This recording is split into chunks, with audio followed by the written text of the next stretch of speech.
Hi friends, welcome back to another episode of Kaylee Grows.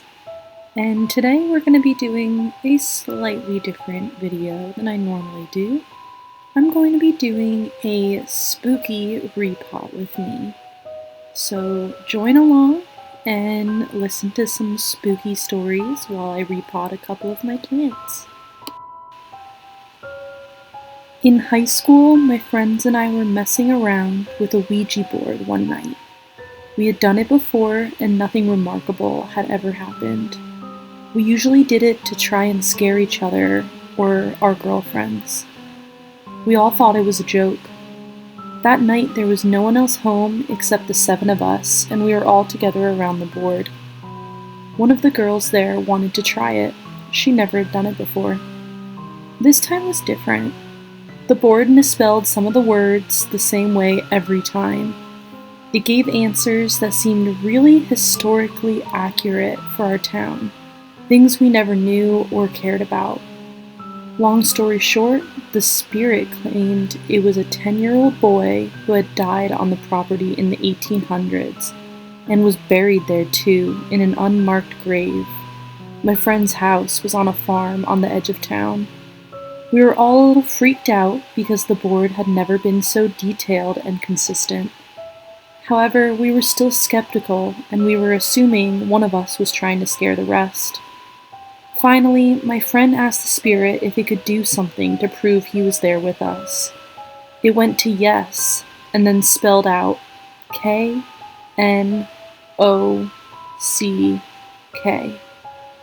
Then the planchette stopped moving. We all just stared at it silently, and there was a rap, rap, rap on the window right next to us. The lights were on outside and there was absolutely no one there.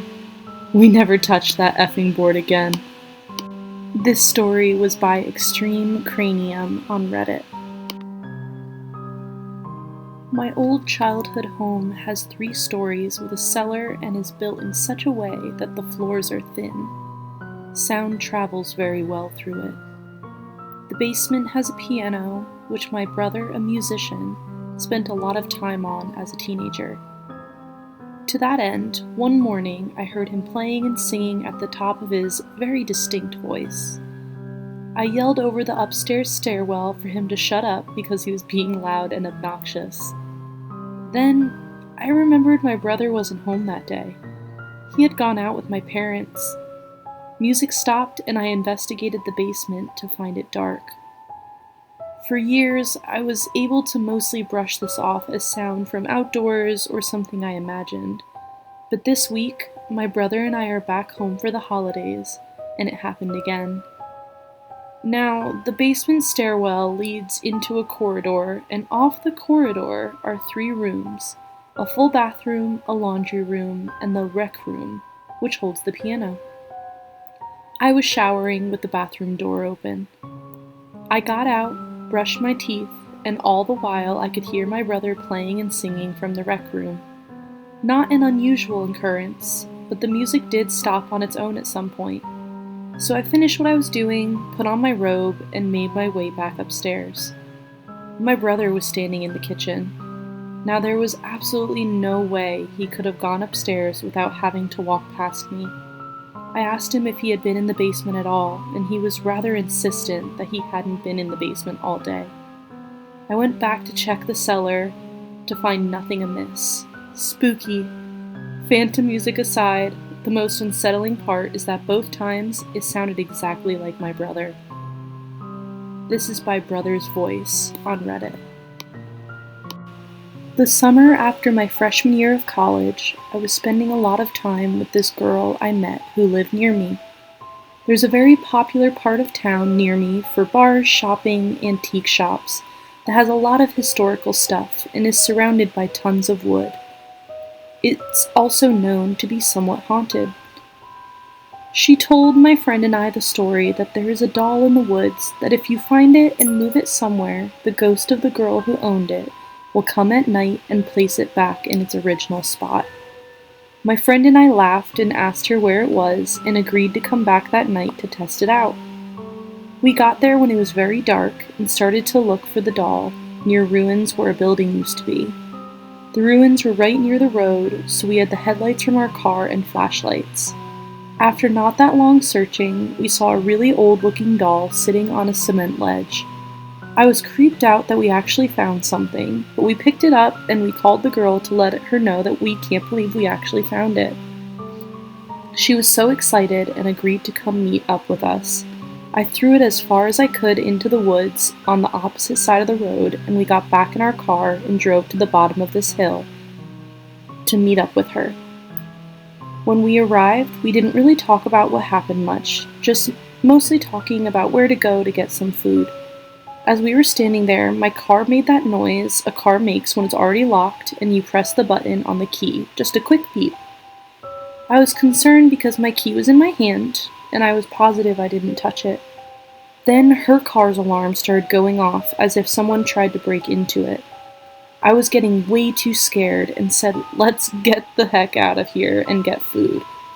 She was super scared and begged one of us to come ride with her, but neither of us wanted to, so we agreed to check her car for any signs of a break-in before we left. So I'm checking her trunk for anything suspicious. I peered through the window and saw something that created more fear in me than I've ever experienced before. The doll was sitting in her trunk, propped up, facing us.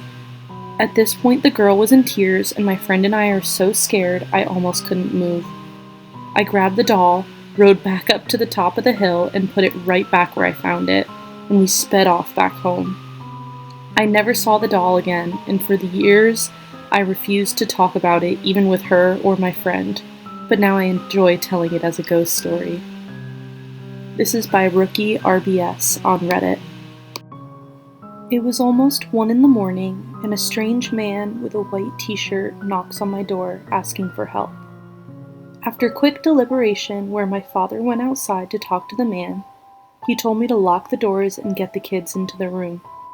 Upon closer inspection, the man had a faint smear of blood on the t-shirt. When I asked him if he needed any aid for the suspected wound, he told me that it wasn't his blood. 5 minutes later, my mom calls the cops. 10 minutes later, when the cops came, it was an entire squad. I didn't get to see the action because I was inside the bedroom huddling the kids into a circle while cop lights flashed brightly through the window. I heard screaming from the cops to tell the man to stop, a barking canine, and a loud boom. It was most likely from the taser.